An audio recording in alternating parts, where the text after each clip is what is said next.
بسم الله الرحمن الرحيم إن الحمد لله نحمده ونستعينه ونستغفره من يهده الله فلا مضل له ومن يضلل فلا هادي له وأشهد أن لا إله إلا الله وحده لا شريك له وأشهد أن سيدنا ونبينا وحبيبنا وشفيعنا وقرة أعيننا محمدًا عبده ورسوله صلى الله تبارك وتعالى عليه وعلى آله وأصحابه وأزواجه وذريته وبارك وسلم تسليمًا كثيرا أما بعد فأعوذ بالله من الشيطان الرجيم بسم الله الرحمن الرحيم اليوم أكملت لكم دينكم وأتممت عليكم نعمتي ورضيت لكم الإسلام دينا وقال تعالى لقد كان لكم في رسول الله أسوة حسنة لمن كان يرجو الله واليوم الآخر وذكر الله كثيرا وقال النبي صلى الله عليه وسلم كل أمتي معافى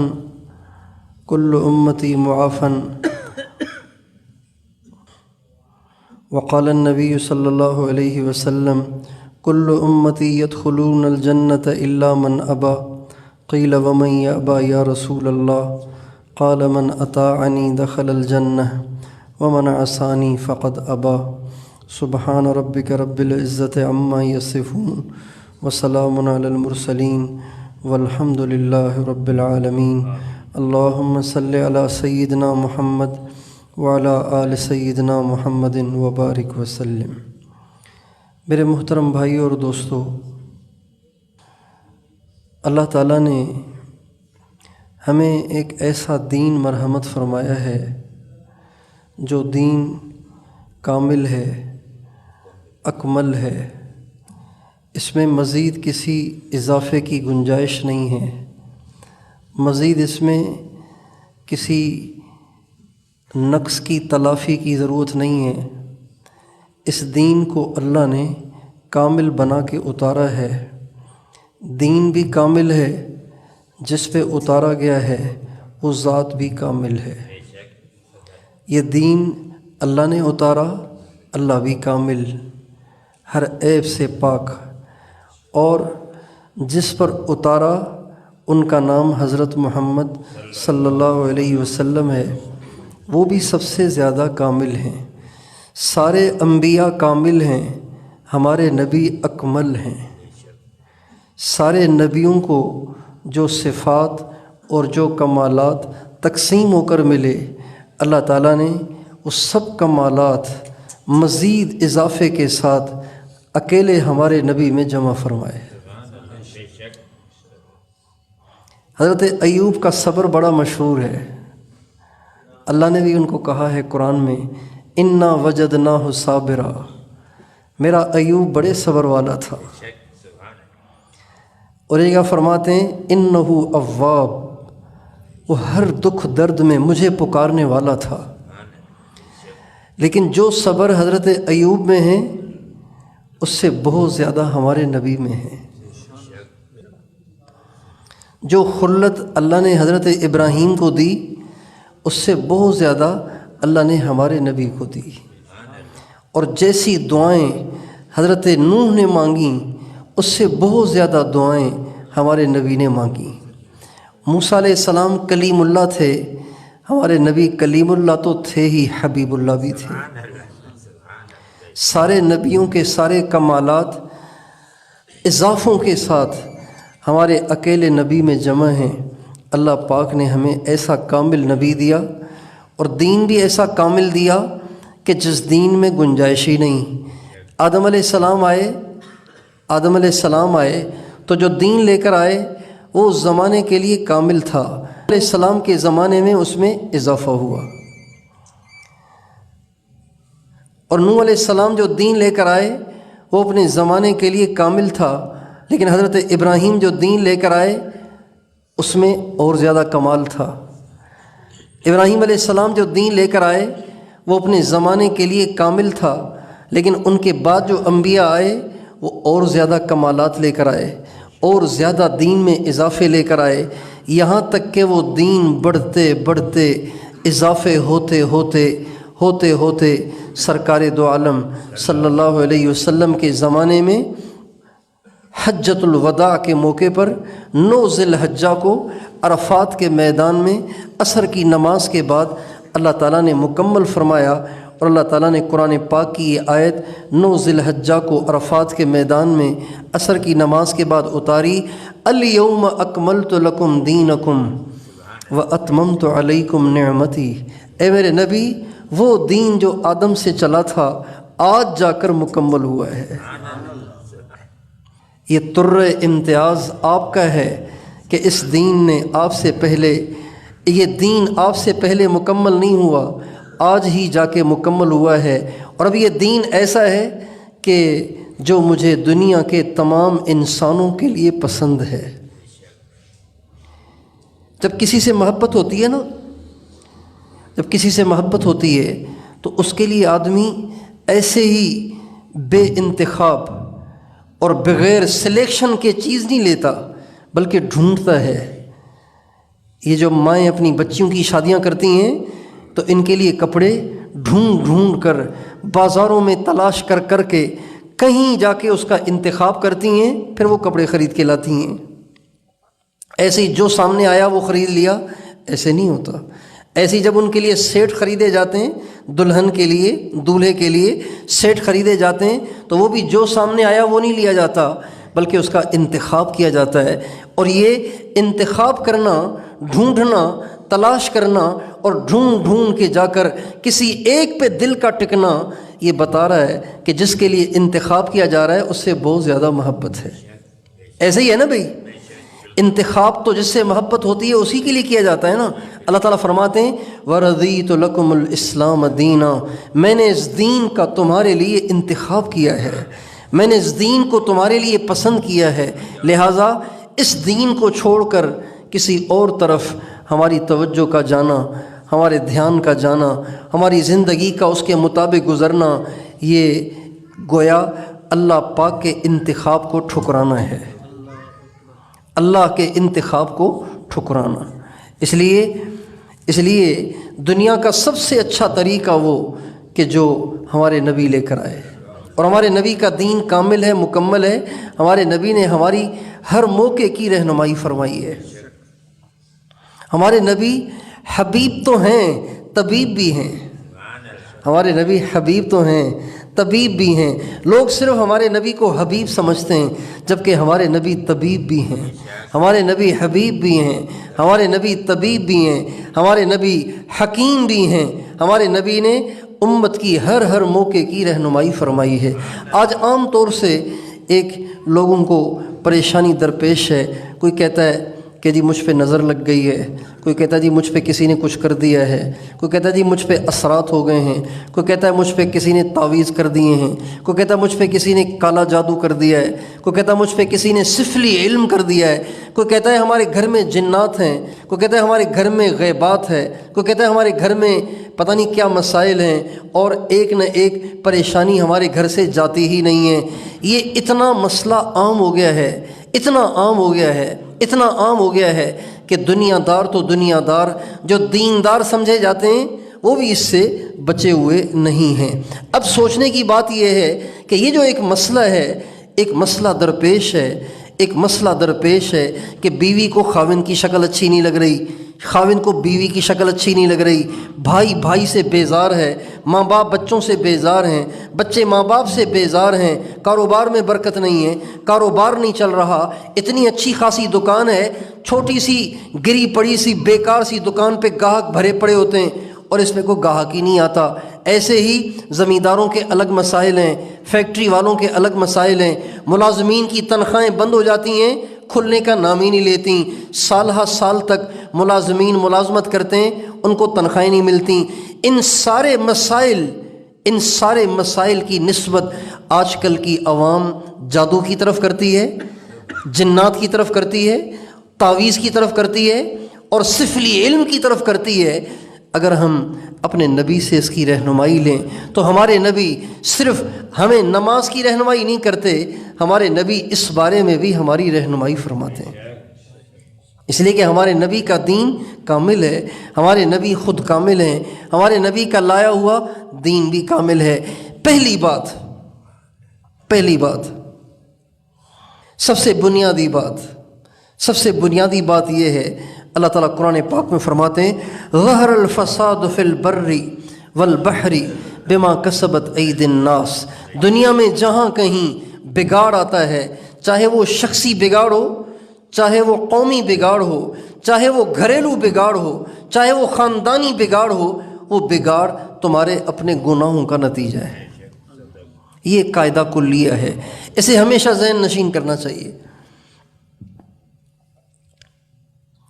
جب کبھی بھی بگاڑ آئے گا، جب کبھی بھی مسئلہ آئے گا، جب کبھی بھی پریشانی آئے گی، اس کے پیچھے اوروں کے تعویذ بھی ہوں گے، لیکن وہ تعویذ اثر تب دکھائیں گے جب ہم میں کوئی فالٹ ہوگا۔ قرآن پاک کے اندر اللہ تعالیٰ نے ہاروت اور ماروت کا واقعہ بیان کیا ہے۔ ہاروت ماروت دو فرشتے تھے جن کو اللہ نے زمین میں آزمائش کے لیے بھیجا تھا اور ان کو جادو کا علم دیا تھا۔ لوگ ان کے پاس آتے تھے، ان سے جادو سیکھتے تھے، اللہ تعالیٰ قرآن پاک میں فرماتے ہیں لوگ ان کے پاس جادو سیکھنے آتے تھے اور اس لیے جادو سیکھتے تھے لِيُفَرِّقُوا بَيْنَ الْمَرْءِ وَزَوْجِهِ، جادو اس لیے سیکھتے تھے تاکہ خاوند اور بیوی میں لڑائی ہو جائے، خاوند اور بیوی میں جدائی ڈال دی جائے۔ لوگ اس کے لیے کرتے ہیں، جادو کرتے ہیں۔ لیکن اگلی بات اللہ نے ایسی فرمائی ہے جس سے بڑا حوصلہ ہو جاتا ہے، بڑی تسلی ہو جاتی ہے۔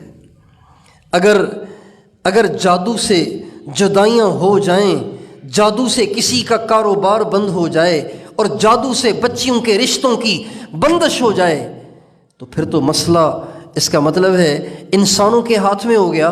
اب جو جس کی چاہے بندش ڈال دے، جس کی چاہے بیویوں، جس کی چاہے بچیوں کے رشتے بند کر دے، جس کا چاہے کاروبار بند کر دے، تو مسئلہ تو سارا لوگوں کے ہاتھ میں چلا گیا۔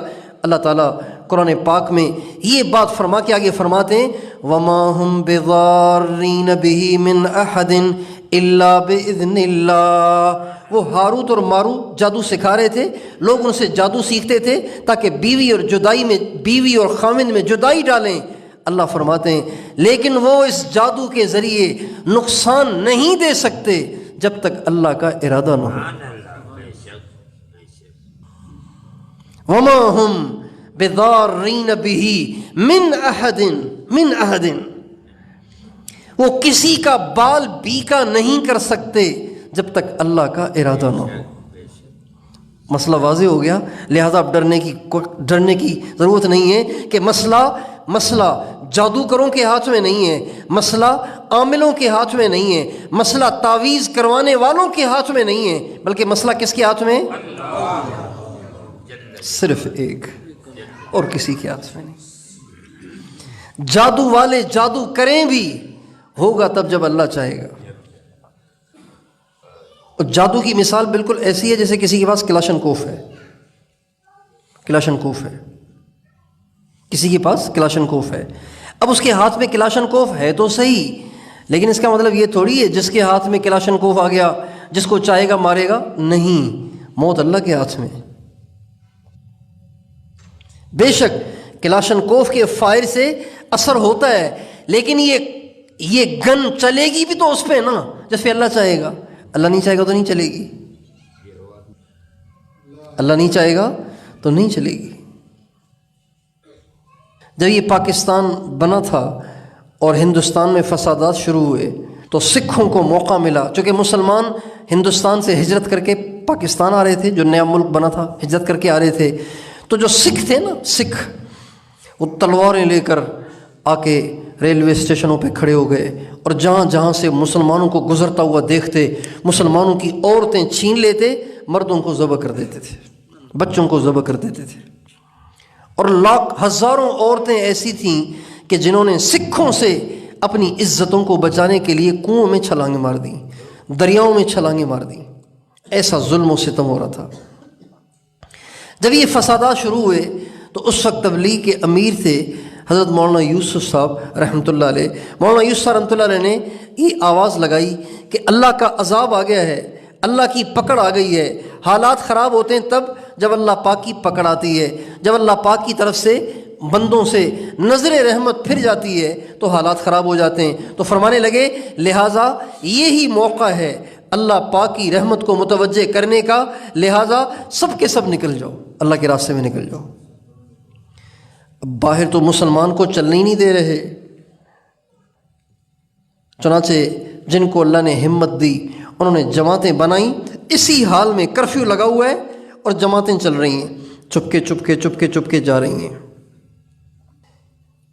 چنانچہ ایک جماعت اسی طرح میواتیوں کی نکلی ہوئی تھی اللہ کے راستے میں، اور اللہ کی شان وہ پکڑے گئے، پولیس نے پکڑ لیا ان کو، اور پولیس نے پکڑ کے ڈال دیا ان کو جیل میں۔ اب جب تھانے پہ لے کر گئے، پولیس ان کو تھانے پہ لے کر گئی تو تھانے دار نے کہا مارو ان سب کو گولیاں۔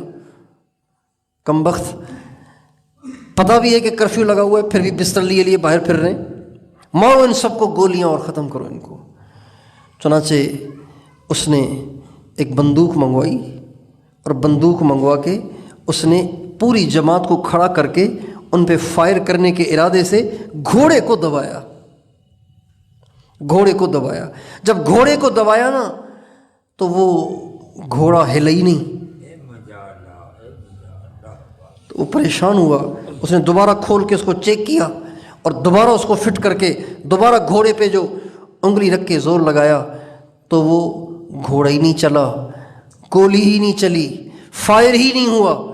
اچھا جب اس نے ہاتھ میں بندوق لے کر گھوڑے پہ انگلی رکھی تو امیر نے جماعت سے کہا، میواتی تھے، ان پڑھ تھے، کہنے لگے ذکر کرو موسیٰ علیہ السلام، ہارون علیہ السلام جب جا رہے تھے نا فرعون کے پاس، تو موسیٰ علیہ السلام اور ہارون علیہ السلام سے اللہ نے فرمایا تھا وَلَا تَنِيَا فِي ذِكْرِي، اے موسیٰ، اے ہارون، میرے ذکر سے غافل نہ ہونا، یہ طاقت ہے، میرا ذکر طاقت ہے۔ اس طاقت کو ساتھ لے کے فرعون کے پاس جانا، تمہارا بال بھی بیکا نہ کر سکے گا۔ تو وہ امیر صاحب کہنے لگے ذکر کرو تو انہوں نے ذکر کرنا شروع کر دیا۔ جب ذکر کرنا شروع کر دیا تو اس ہندو کو اس کا تھانہ ہلتا ہوا محسوس ہوا، ایسے جیسے زلزلہ آ رہا ہے۔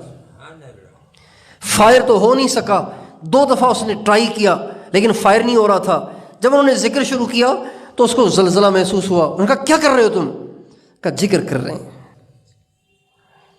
چنانچہ تھانے دار نے کہا ان کو نکالو یہاں سے، ورنہ یہ گرائیں گے سارے تھانے کو۔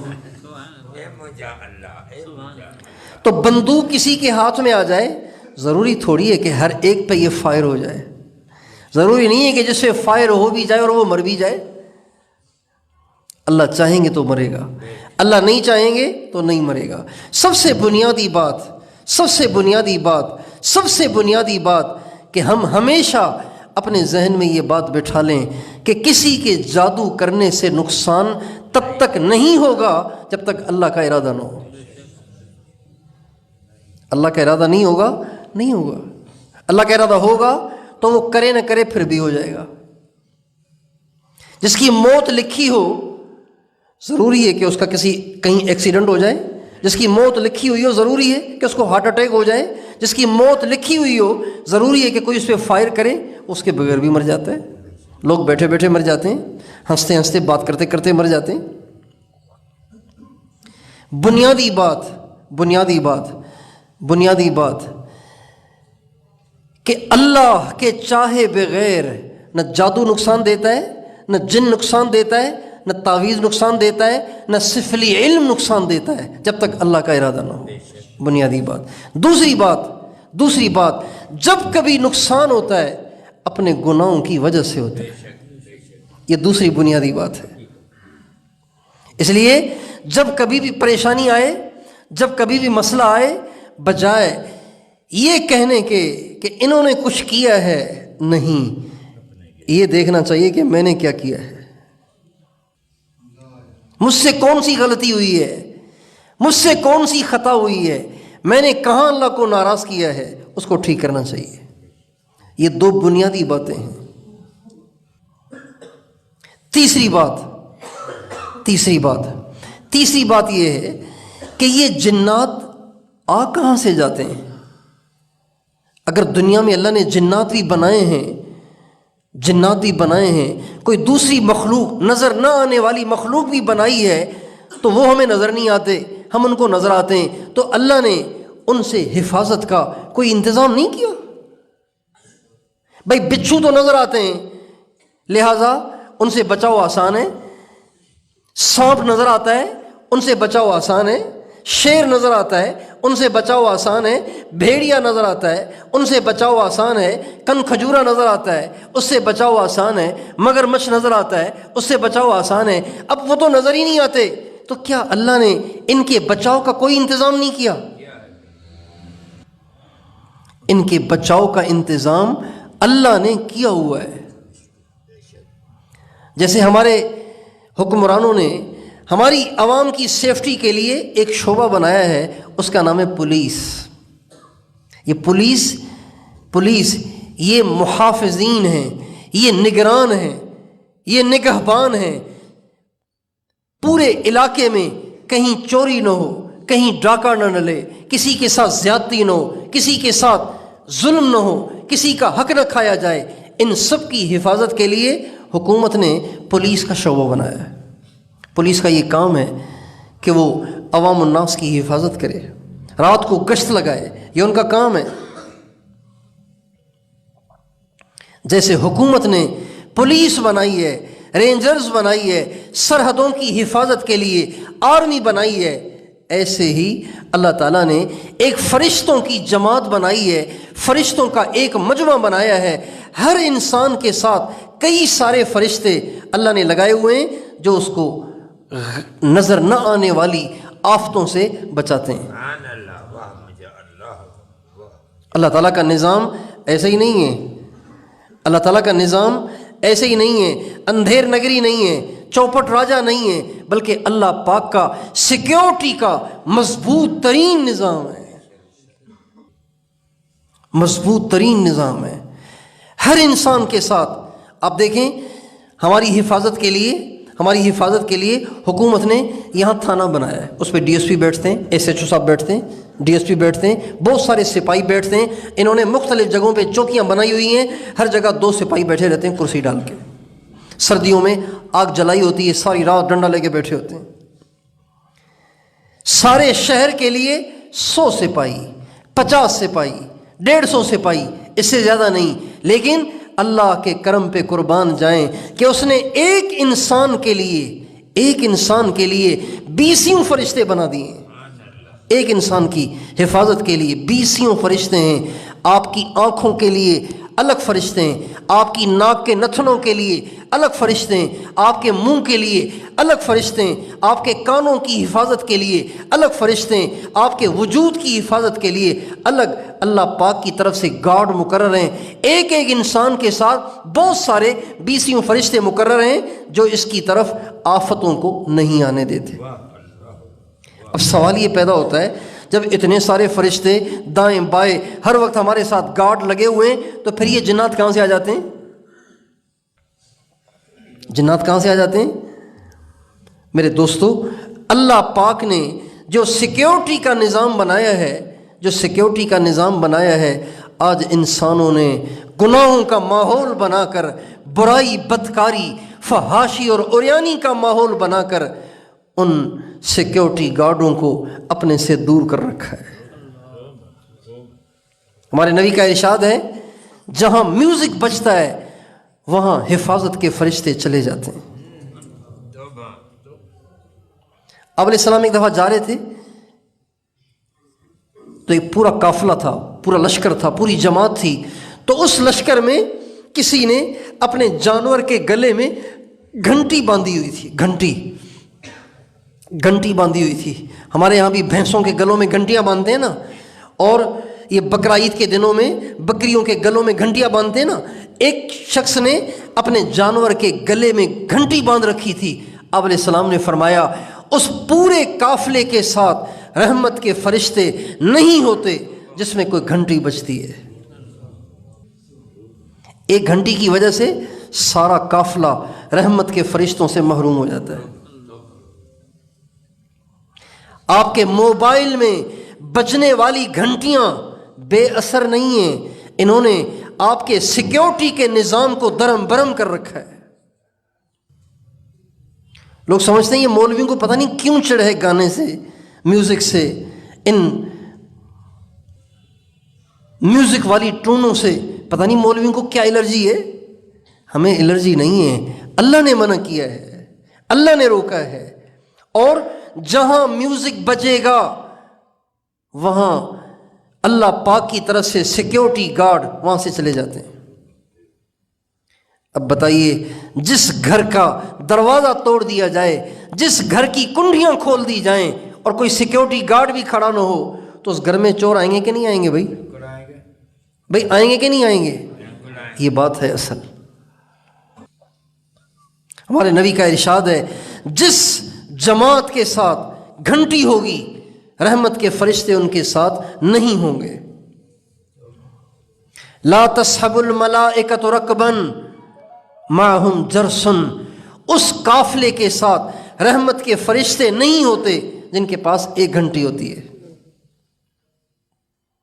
اور آپ علیہ السلام نے فرمایا، جس گھر میں کتا ہوگا اس گھر میں بھی رحمت کے فرشتے نہیں ہوں گے۔ جس گھر میں کتا ہوگا اس گھر میں رحمت کے فرشتے نہیں ہوں گے۔ اور آپ علیہ السلام نے فرمایا، جس گھر میں تصویر ہوگی اس گھر میں بھی رحمت کے فرشتے نہیں ہوں گے۔ جس گھر میں تصویر ہوگی اس گھر میں رحمت کے فرشتے نہیں آئیں گے۔ آج گھروں میں لوگوں نے اپنی ماؤں کی اتنی بڑی بڑی تصویریں لٹکائی ہوئی ہیں، باپ کی لٹکائی ہوئی ہے، دادا کی لٹکائی ہوئی ہے، اور ویسے ہی گلوکاروں کی، رنڈیوں کی، فاحشاؤں کی تصویریں لگائی ہوئی ہیں۔ تو بتائیے گھر میں رحمت کے فرشتے کہاں سے آئیں گے؟ جب رحمت کے فرشتے نہیں آئیں گے تو جنات کیوں نہیں آئیں گے؟ جس گھر میں تصویر ہوگی اس گھر میں رحمت کے فرشتے اللہ پاک کی طرف سے مقرر کردہ سیکیورٹی گارڈ نہیں ہوں گے۔ جس گھر میں تصویر ہوگی نہیں ہوں گے، جس گھر میں کتا ہوگا نہیں ہوں گے، جس گھر میں میوزک بجے گا اس گھر میں بھی رحمت کے فرشتے نہیں آئیں گے۔ ہمارے ایک بہت بڑے بزرگ گزرے، حضرت قاضی عبد القادر صاحب رحمۃ اللہ علیہ، جھاوریاں سرگودا ایک علاقہ ہے جھاوریاں، وہاں کے وہ بزرگ تھے، رائے گنج کے بزرگوں، پرانے بزرگوں میں سے تھے قاضی عبد القادر صاحب جھاوریاں والے۔ وہ بہت بڑے اللہ والے تھے اور صاحب کشف بھی تھے، صاحب کشف بھی تھے۔ فرمانے لگے، ایک دفعہ میں ان کے دو واقعے مجھے یاد آ گئے، دو واقعے، ایک واقعہ تو عنوان سے متعلق ہے، ایک ویسے ہی یاد آ گیا۔ فرمانے لگے کہ ایک دفعہ حاج صاحب سے فرمانے لگے، میں نے حاج صاحب سے سنا، حاج صاحب سے فرمانے لگے، عبد الوہاب، میں مدینہ منورہ میں تھا، روز اقدس پہ مراقبے میں تھا، مراقبے میں اچانک میں نے ایک بزرگ دیکھا، لمبے تڑنگے، سرخ چہرہ، جلالی چہرہ، سبز رنگ کے کپڑے پہنے ہوئے، اور یوں مسجد نبوی میں گھومتے ہوئے میرے سامنے سے گزرے اور مجھے کہنے لگے، قاضی صاحب مجھے جانتے ہو؟ کہا جی نہیں۔ کہا میرا نام عثمان ہے، مجھے لوگ لال شہباز قلندر کہتے ہیں، میرا نام عثمان ہے اور لوگ مجھے لال شہباز قلندر کہتے ہیں، سندھ میں میری قبر ہے، کبھی سندھ میں آنا ہو تو ہمارے پاس بھی چکر لگانا۔ بہت بڑے اللہ والے تھے۔ وہ ایک گھر میں آئے، قاضی عبد القادر صاحب، یہ بات تو ختم ہو گئی، قاضی عبد القادر صاحب ایک گھر میں تشریف لے گئے، جوں ہی گھر میں جا کر بیٹھے تو بیٹھتے ہی فرمانے لگے، بھائی یہاں رحمت کے فرشتے نہیں ہیں، نحوست ہے اس گھر میں، فرشتے ہی نہیں ہیں یہاں پہ۔ تو معلوم ہوتا ہے تمہارے گھر میں تصویر ہے۔ کہا جی تصویر وصویر تو کوئی نہیں ہے، آپ دیکھیں دیواریں، کوئی تصویر نہیں ہے؟ کہا نہیں ہے تصویر۔ گھر والوں نے تلاشی لی، تلاشی لیتے لیتے لیتے لیتے گھر کی چارپائی پر چٹائی بچھی ہوئی تھی، اس چٹائی کو جو اٹھایا تو نیچے ایک اخبار کا ٹکڑا جس پہ تصویر بنی ہوئی تھی. اتنا اثر ہے تصویر کا. لوگ سمجھتے نہیں، پاگل ہیں، احمق ہیں، نادان ہیں، روزانہ نئی نئی سیلفیاں بنا کے شیئر کرتے رہتے ہیں. پتہ ہی نہیں ان کو کہ ہم کتنی بڑی غلطی کر رہے ہیں. بچوں کو مورتیاں لے کے دی ہوئی ہیں، گڑیے اور بھالو اور بکریاں اور اونٹ، بچے ان سے کھیل رہے ہیں اور ان کو پتہ ہی نہیں کہ رحمت کے فرشتوں سے محرومی ہوئی ہے، سیکیورٹی گارڈوں سے محرومی ہوئی ہے. اگر ہم چاہتے ہیں ہمارے گھر سے بے برکتی ختم ہو جائے، آپس کی لڑائیاں ختم ہو جائیں، شیطانی اثرات ختم ہو جائیں، جادو اور جنات کے اثرات ختم ہو جائیں، اپنے گھروں سے تصویریں ختم کریں. اور جتنی کمپنیاں ہیں ان سب کو شیطان نے یہ پٹی پڑھائی ہوئی ہے کہ جب تک تمہاری چیز پہ تصویر نہیں ہوگی تب تک تمہاری چیز بکے گی نہیں. حالانکہ روزی تو اللہ دیتا ہے. اس لیے آپ شیمپو کی پڑیا بھی خریدیں گے، اس پہ بھی ایک بے پردہ عورت آپ کو ملے گی. صابن کی ٹکیا خریدیں گے، اس پہ بھی بے پردہ عورت ملے گی. آپ کوئی انجیکشن خریدیں گے نا، اس پہ بھی تصویر. کوئی دوائی خریدیں گے، اس پہ بھی تصویر. اور یہ تصویروں کی برائی اور میوزک کی برائی ایسی ذہنوں سے نکل گئی ہے کہ لوگ اس کو برائی نہیں سمجھتے. ابھی چند دن پہلے ہم یہاں ہمارے قریبی ایک مسجد ہے، وہاں ہماری مسجد کا بیرونی گشت ہوتا ہے، ہم وہاں گشت کر رہے تھے. تو جس دکان پہ گئے وہ دکاندار ماشاءاللہ ٹوپی سر پہ پہنی ہوئی، چہرے پہ داڑھی ہے. جو ہی اس کی دکان کے سامنے گئے تو سامنے اس کی دکان پہ جو پڑیاں ٹنگی ہوئی تھیں ان پڑیوں پہ بالکل ننگی تصویریں لگی ہوئی تھیں. عورت کی تصویر اور بالکل ننگی، رانے بھی ننگی، ٹانگیں بھی ننگی، پیٹ بھی ننگا، سینہ بھی ننگا. اور وہ بڑے میاں کو ہوش نہیں کہ میں یہ کیا اپنی دکان پہ لگائے ہوئے ہوں. تو میں نے ان سے کہا یہ آپ نے کیا لگا رکھا ہے؟ آپ کو پتہ یہ کیا لگا رکھا ہے؟ اللہ کتنا ناراض ہوگا. تو اس کو یہ بات بری لگ گئی. چہرے پہ داڑھی ہے، سر پہ ٹوپی ہے، ننگی تصویر لگائی ہوئی ہے. ہر آنے والا گاہک داخل ہوتے ہی سب سے پہلے بدنگاہی کا شکار ہوتا ہے، اپنے ایمان کو برباد کرتا ہے، اپنی نمازوں کو برباد کرتا ہے، اپنے دل کی دنیا کو اجاڑتا ہے، اس کے بعد اسے چیز خریدتا ہے اور اس کو ٹینشن ہی نہیں. اس لیے میرے دوستو، میں وہ چیزیں عرض کر رہا ہوں جو حل ہیں. دیکھیں نا، کہیں درد اٹھتا ہے تو جو اناڑی ڈاکٹر ہوگا وہ پین کلر دے دے گا کہ انجیکشن لگا دو، بس فی الحال تو دب جائے گا نا، بعد میں دیکھیں گے. جو ماہر ہوگا وہ اس کی جڑ پکڑے گا، یہ درد کیوں ہوتا ہے، اس کا حل نکالے گا. یہ جتنے عاملین ہیں جو وظیفے بتائیں گے، تعویذ دیں گے، یہ سب پین کلر ہیں. آپ کے مرض کو دبا دیں گے. ان کے تعویذ آپ کے مرض کو دبا دیں گے، ان کے وظیفے آپ کے درد کو دبا دیں گے، ان کے دم اور درود آپ کے درد کو دبا دیں گے. اس کا حل یہ نہیں ہے، اس کا حل یہ ہے کہ آپ اپنا سیکیورٹی کا نظام مضبوط کریں، اپنے اعمال کو ٹھیک کریں. جس وجہ سے یہ سزا مل رہی ہے وہ چھوڑ دیں، وہ برائیاں چھوڑ دیں اور اپنا سیکیورٹی کا نظام مضبوط کریں. آپ کب تک لڑیں گے جنات سے جن کو آپ دیکھ ہی نہیں سکتے؟ آپ خود نہ لڑیں، آپ اللہ کے فرشتوں کو سامنے لے آئیں. فرشتے خود ہی ان سے نمٹ لیں گے. فرشتے نور کے ہیں اور وہ نار کے ہیں، وہ آگ کے بنے ہوئے، وہ نور کے بنے ہوئے. ظاہری بات ہے آگ کہاں ٹھہرے گی نور کے سامنے؟ شیطان جبریل کے سامنے ٹھہر سکتا ہے؟ جیسے ابلیس جبریل کے سامنے نہیں ٹھہر سکتا، ایسے ہی اور فرشتوں کے سامنے دوسرے شیاطین بھی نہیں ٹھہر سکتے. اس لیے اگر ہم چاہتے ہیں کہ ہمارے گھروں میں خیر اور برکت ہو، ہمارے گھروں سے پریشانیاں ختم ہوں، نفرتیں ختم ہوں، تو اپنے گھروں سے تصویر ختم کریں، تصویریں نکال دیں۔ صابن کی ٹکیاں لائے ہیں، صابن رکھیں اندر، اور جو اس کا پیک ہے اس کو لگائیں آگ، یا اس کو پھینک دیں باہر کچرے کے ڈھیر پر۔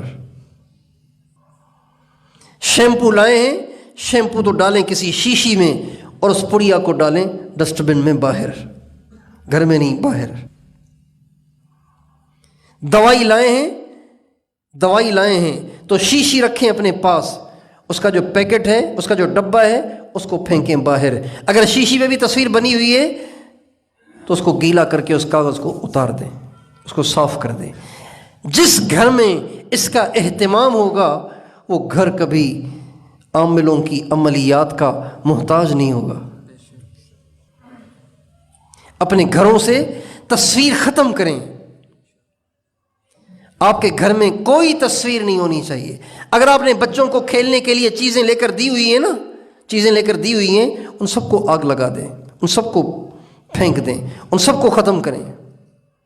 اور اگر آپ کے بچے اس کے بغیر رہ نہیں سکتے تو ان کی گردنیں کاٹ دیں، صرف ان کے دھڑ باقی رہنے دیں۔ گڑیا ہے، اس کی گردن کاٹ دیں، دھڑ دے دیں، بچے کھیلتے رہیں، اس لیے کہ وہ تصویر کے حکم میں نہیں ہوگا، دھڑ کاٹ دیں۔ اپنے گھر میں میوزک نہ بجنے دیں۔ اگر میوزک بجے گا فرشتے چلے جائیں گے، فرشتے جائیں گے، ایک دم جنات گھس آئیں گے، شیاطین گھس آئیں گے، پھر آپ کو پریشان کریں گے۔ اپنے گھر میں میوزک بجنے ہی نہ دیں۔ اور ایسے موبائل جن میں شریف ٹونیں نہیں ہیں وہ موبائل ہی نہ خریدیں۔ جب موبائل خریدیں تو پہلے چیک کریں اس میں کوئی ایسی ٹون ہے جس میں میوزک نہ ہو۔ بہت سارے موبائل ہیں چائنا کے، مثلا ایک کیو موبائل ملتا ہے عام طور سے بٹنوں والا، اس میں کوئی شریف ٹون ہے ہی نہیں۔ بہت سے موبائل ہیں ایسے جن میں کوئی ایسی ٹون ہے ہی نہیں۔ اگر نہیں ہے یا تو ڈلوا لیں یا ایسا موبائل خریدیں کہ جس میں میوزک نہ ہو۔ لوگ تہجد کے لیے الارم لگاتے ہیں اور میوزک بج رہا ہوتا ہے، توبہ توبہ، میوزک سے تہجد میں اٹھیں گے۔ تو اپنے گھروں سے کون کون تصویر ختم کرے گا؟ کسی کونے کھانچے میں تصویر نہ رہنے دیں، لگا دیں سب کو آگ، نکال دیں اپنے گھروں کو۔ اللہ کی قسم اسی دن آپ اپنے گھر میں سکون نہ محسوس کریں، قلبی راحت نہ محسوس کریں، تو جو کہنا ہو کہنا۔ اور حضور اکرم صلی اللہ علیہ وسلم نے اپنی امت کی حفاظت کے لیے اعمال بتائے ہیں، ان اعمال کا اہتمام کرنا چاہیے۔ وہ اعمال کیا ہیں؟ اعمال تو بہت سارے ہیں، دعائیں تو بہت ساری ہیں جو ہمارے نبی نے اپنی امت کو بتائی ہیں۔ ہمارے نبی کا ارشاد ہے، جو آدمی صبح اور شام یہ دعا پڑھے گا، کوئی بڑے سے بڑا جادوگر بھی اسے نقصان نہیں پہنچا سکتا۔ یہ حدیث میں آتا ہے، جادوگر بھی اسے نقصان نہیں پہنچا سکتا۔ اصبحنا واصبح الملک للہ والحمد کلہ للہ اعوذ باللہ الذی یمسک السماء ان تقع علی الارض الا باذنہ من شر ما خلق وذرأ وبرأ۔ ہمارے نبی نے فرمایا، جس نے صبح یہ دعا پڑھ لی، شام تک کوئی جادوگر اس پہ جادو نہیں کر سکتا، کسی جادوگر کا جادو اس پہ اثر نہیں کرے گا۔ کتنی آسان بات ہے۔ ہمارے نبی کا ارشاد ہے، جو صبح اور شام 3 دفعہ یہ دعا پڑھے، اعوذ بکلمات اللہ التامات من شر ما خلق، 3 دفعہ، چھوٹی سی دعا ہے، 1 سطر بھی نہیں ہے، آدھی سطر ہے، 3 دفعہ۔ ہمارے نبی نے فرمایا، جس نے 3 دفعہ صبح شام یہ دعا پڑھ لی، کوئی موذی اسے نقصان نہیں دے سکتا۔ ہمارے نبی کے ایک صحابی کو بچھو نے ڈس لیا۔ آپ کو صبح معلوم ہوا کہ رات میرے فلاں صحابی کو بچھو نے ڈسا ہے۔ آپ نے فرمایا، اگر کل شام کو وہ یہ دعا پڑھ لیتا تو بچھو اسے نقصان نہ دیتا۔ کتنی زبردست بات ہے۔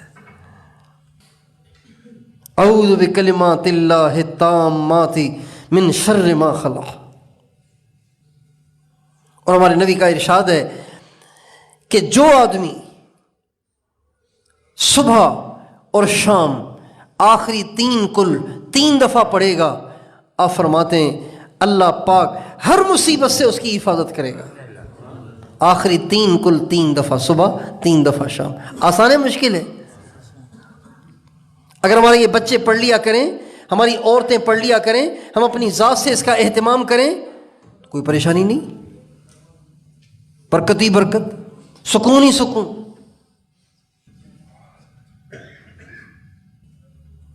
چند معمولات ہیں حفاظت کے لیے۔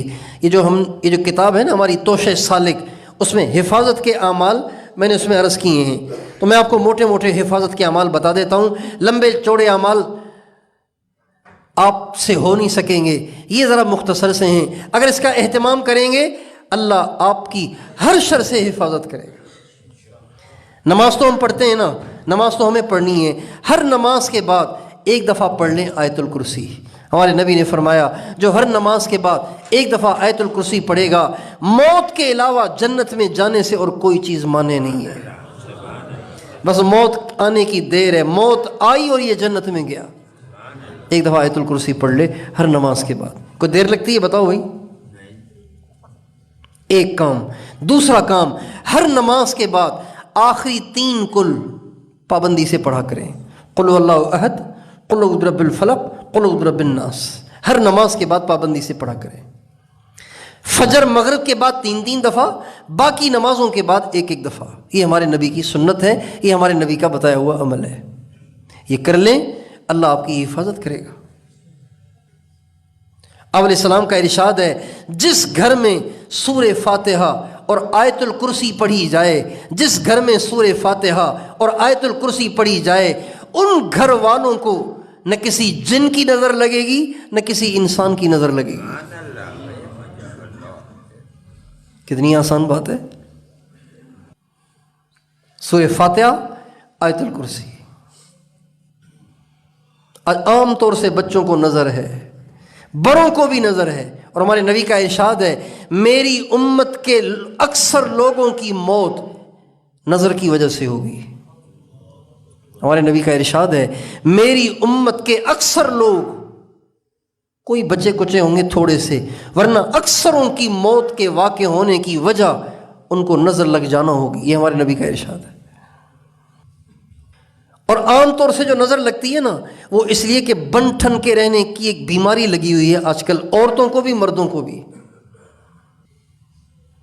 ہمارے بڑے جو تھے، ہمارے جو بوڑھے تھے، ہماری دادیاں، ہماری امی، ہمارے ابو، ہمارے دادا، ہماری دادی، ہماری نانی، ہمارا نانا، ان لوگوں کو کوئی ہفتے میں 1 دفعہ آئینہ دیکھنے کا موقع ملتا تھا۔ اب تو لوگ جیب میں آئینہ لیے پھرتے ہیں، دن میں 10 دفعہ آئینہ دیکھتے ہیں، کیسا لگ رہا ہوں، کیسا لگ رہا ہوں، کیسا لگ رہا ہوں، بس کیسا لگ رہا ہوں کرتے کرتے اچانک لیٹ جاتے ہیں، اچانک گر جاتے ہیں۔ کبھی سر میں درد، کبھی پیٹ میں درد، کبھی ٹانگوں میں درد، کبھی کمر میں درد، کبھی یہ کبھی وہ۔ بھائی غلط کہہ رہا ہوں صحیح کہہ رہا ہوں؟ اور نظر صرف دشمنوں کی نہیں لگتی، دلہن کہتی ہے میری نند کی مجھے نظر لگ گئی ہے، دلہن ہمیشہ کہتی ہے میری نند کی نظر لگ گئی ہے، مجھے جلتی ہے میرے سے۔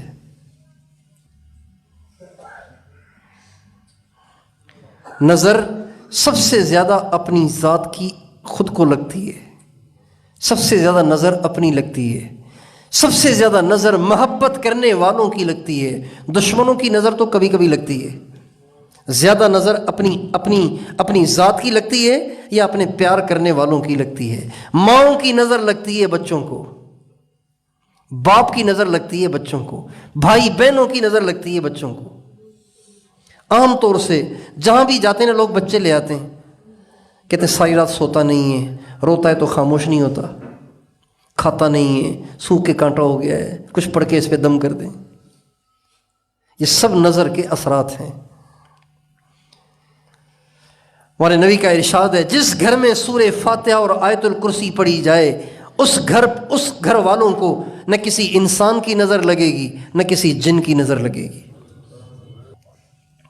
اور آپ علیہ السلام کا ارشاد ہے جس گھر میں سورہ بقرہ پڑھی جائے اس گھر میں شیطان آ ہی نہیں سکتا۔ آئے گا تو بھاگ جائے گا۔ اور آپ علیہ السلام کا ارشاد ہے جب انسان السلام علیکم کہہ کر گھر میں داخل ہوتا ہے تو وہ گھر شیاطین سے محفوظ ہو جاتا ہے۔ کتنا آسان ہے۔ ایک شخص ہمارے نبی کے پاس آیا، یا رسول اللہ محتاج ہوں، پریشان ہوں، یہ مسئلہ ہے وہ مسئلہ ہے۔ آپ نے فرمایا جب گھر میں جایا کرو تو ایک کام السلام علیکم کا کرو، دوسرا کام درود پاک پڑھا کرو، تیسرا کام سورہ اخلاص پڑھا کرو۔ اس شخص نے یہ تینوں کام شروع کر لیے، داخل ہوتے ہی السلام علیکم اور سورہ اخلاص، قل هو اللہ احد اور درود پاک۔ کہنے لگے کچھ دن کے بعد وہ نبی پاک علیہ السلام کی خدمت میں آیا، یا رسول اللہ آپ نے جو نسخہ تجویز فرمایا اس کا اثر یہ ہوا کہ اللہ نے اتنا دے دیا ہے کہ خود بھی کھا رہا ہوں اور ان کو بھی دے رہا ہوں۔ کتنا آسان ہے۔ ہمارا دین کامل ہے، ہمارا دین کامل ہے، ہمارا دین کامل ہے۔ ہمارے نبی حبیب بھی ہیں، ہمارے نبی طبیب بھی ہیں۔ اگر ہم ان حفاظت والے معمولات کا اہتمام کریں، برکت ہی برکت ہے، برکت ہی برکت ہے۔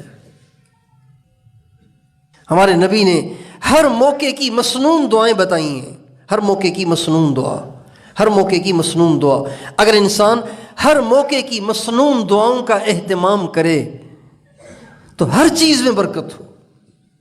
آپ علیہ السلام کا ارشاد ہے جب آدمی رات کو سونے سے پہلے دروازے کو کنڈی لگاتا ہے نا، دروازے کو کنڈی لگاتا ہے، کنڈی لگاتے ہوئے صرف اتنا کہے بسم اللہ، بس کنڈی لگاتے ہوئے صرف کہے بسم اللہ، اس گھر میں چور آ ہی نہیں سکتا، اس گھر میں شیطان اور جن آ ہی نہیں سکتا۔ کہا صرف کیا؟ بسم اللہ، کنڈی لگاتے ہوئے کہا بسم اللہ۔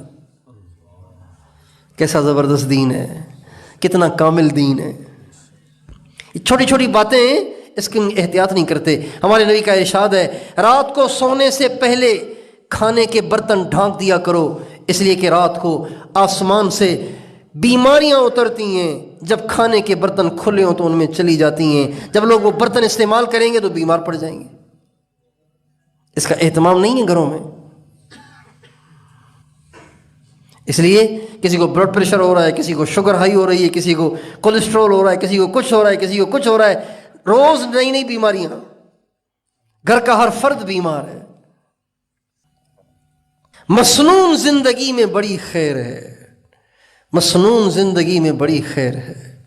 ہم لوگوں نے سنت کو بہت ہلکا جانا ہے، حالانکہ سنت بڑی طاقتور چیز ہے۔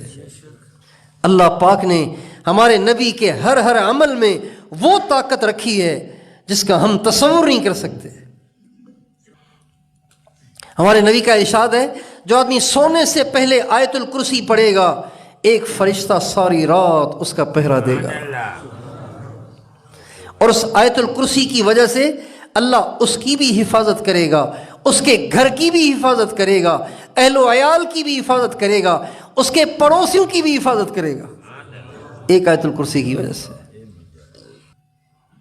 آپ علیہ السلام کی عادت شریفہ تھی، جب آپ بستر پہ بیٹھتے تھے رات کو سونے سے پہلے بستر پہ بیٹھتے تھے تو مجھے دیکھیں، یوں آپ اپنے ہاتھ دعا کی طرح اٹھا لیتے تھے اور پھر پہلے سورہ اخلاص پڑھتے تھے، پھر سورہ فلق پڑھتے تھے، پھر سورۃ الناس پڑھتے تھے، پڑھ کے یوں اپنے ہاتھوں پہ پھونک مارتے تھے، اس طرح کہ ہلکی سی تھوک آ جاتی تھی، اور پھر اس کے بعد آپ اپنی گدی سے اپنے سر کو ملنا گدی سے شروع کرتے تھے، سر کا پچھلا حصہ، پھر اگلا حصہ، پھر سارے جسم کا اگلا حصہ، پھر پچھلا حصہ۔